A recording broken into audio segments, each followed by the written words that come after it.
On va maintenant résoudre le système dans la base B'. Donc dans cette base, on a un vecteur y de coordonnées y1, y2, et on a une propriété remarquable qui est que y seconde est égal à dy, où d c'est la matrice diagonale.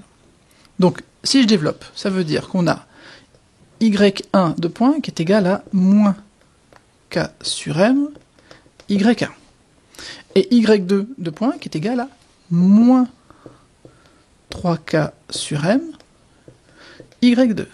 Et regardez, par rapport aux équations du mouvement que je vous ai présentées au début, où les x1 et les x2 étaient mélangés sur une même ligne. Et bien ici, on a y1 qui est tout seul sur sa ligne, et pareil pour y2.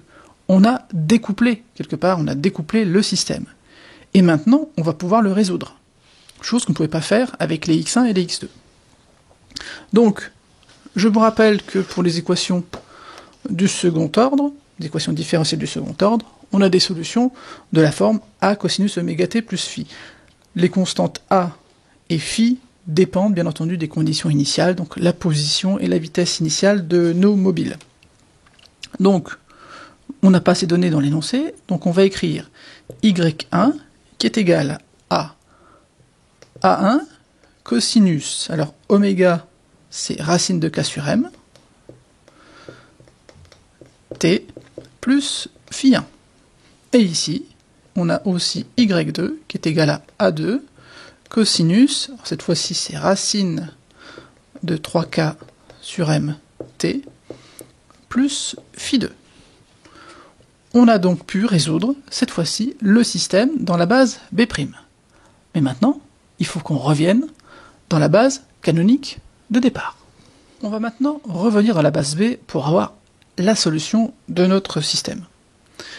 Je rappelle qu'on a donc un vecteur y de coordonnées y1, y2.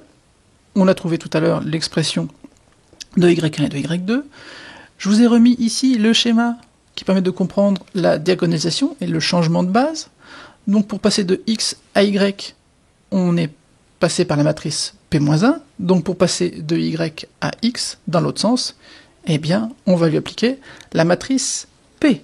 Donc on a x qui est égal à py.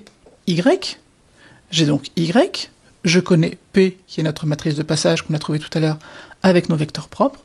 Donc maintenant, il n'y a plus qu'à faire la multiplication pour trouver x1 et x2. Donc on a x1, x2 qui est égal à p, donc c'est 1, 1, 1, moins 1, y1, y2. Donc c'est égal à, je multiplie les deux matrices tout simplement, y1 plus y2 et y1 moins y2. Donc du coup, je remplace y1 et y2 par les valeurs que j'ai ici, et j'obtiens finalement x1, donc qui dépend du temps, qui est égal à a1 cosinus racine de k sur m t plus phi 1 plus a2 cosinus racine de 3k sur m t plus phi 2 et x2 qui est égal à donc y1 moins y2, donc ça fait a1 cosinus racine de k sur m t plus phi 1 moins a2 cosinus de racine de 3k sur m t plus phi 2.